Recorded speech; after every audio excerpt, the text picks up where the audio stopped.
জীবের বেঁচে থাকার জন্য অক্সিজেনের গুরুত্ব অপরিসীম। এবার একটু ভাবুন তো, অক্সিজেন ছাড়া আমাদের জীবন কেমন হতো। আমরা যখন নিঃশ্বাস নিই, বহু ক্ষতিকারক পদার্থ তখন আমাদের শরীরে প্রবেশ করে। এর ফলে নানান ধরনের রোগ হওয়ার সম্ভাবনা থাকতে পারে, যেমন চোখ জ্বালা করা, নাক জ্বালা করা, মাথা ব্যথা, শ্বাস নিতে কষ্ট হওয়া, ফুসফুসের নানান সমস্যা হতে পারে। যানবাহনের ধোঁয়া থেকে SO2 উৎপন্ন হয়, যা মানব দেহের পক্ষে অত্যন্ত ক্ষতিকারক। শুধুমাত্র যানবাহনই নয়, কলকারখানা, জ্বালানি পোড়ানো, কাঠ কয়লার ধোঁয়া ইত্যাদিতেও বাতাসে ক্ষতিকারক পদার্থের পরিমাণ বাড়তে থাকে। ভারতের মধ্যে এমন কিছু কিছু শহর রয়েছে যেখানে বায়ু দূষণের পরিমাণ অত্যাধিক। এই দূষিত শহরের তালিকায় রাজস্থানের ভিওয়াদি শহরটি প্রথম স্থানে রয়েছে। এটি 2022 সালে 200-র বেশি বায়ু দূষণের রেকর্ড গড়েছে।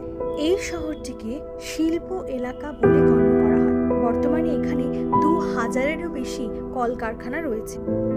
রাজস্থানে গড় আয়ু 2.5 বছর বেশি হতো যদি বায়ু দূষণের মাত্রা ন্যূনতম স্তরের থেকে কম হতো। উত্তরপ্রদেশের গাজিয়াবাদ, যেটি ভারতের দ্বিতীয় দূষিত শহর হিসেবে পরিচিত।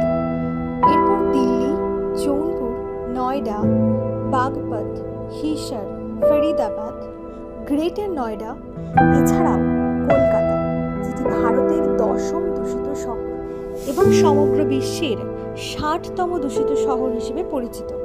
2019 সালের একটি গবেষণা অনুযায়ী প্রায় 90 লাখ মানুষ মারা গিয়েছেন এই এয়ার পলিউশনের কারণে। শুদ্ধ করতে যে পরিমাণ সবুজের দরকার, তাও কিন্তু আজ বিলুপ্তির পথে এগোচ্ছে।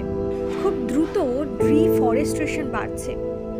বনাঞ্চল কেটে সেখানে তৈরি করা হচ্ছে কলকারখানা, ঘরবাড়ি এবং প্রয়োজনানুযায়ী সেগুলিকে ভেঙেও ফেলা হচ্ছে।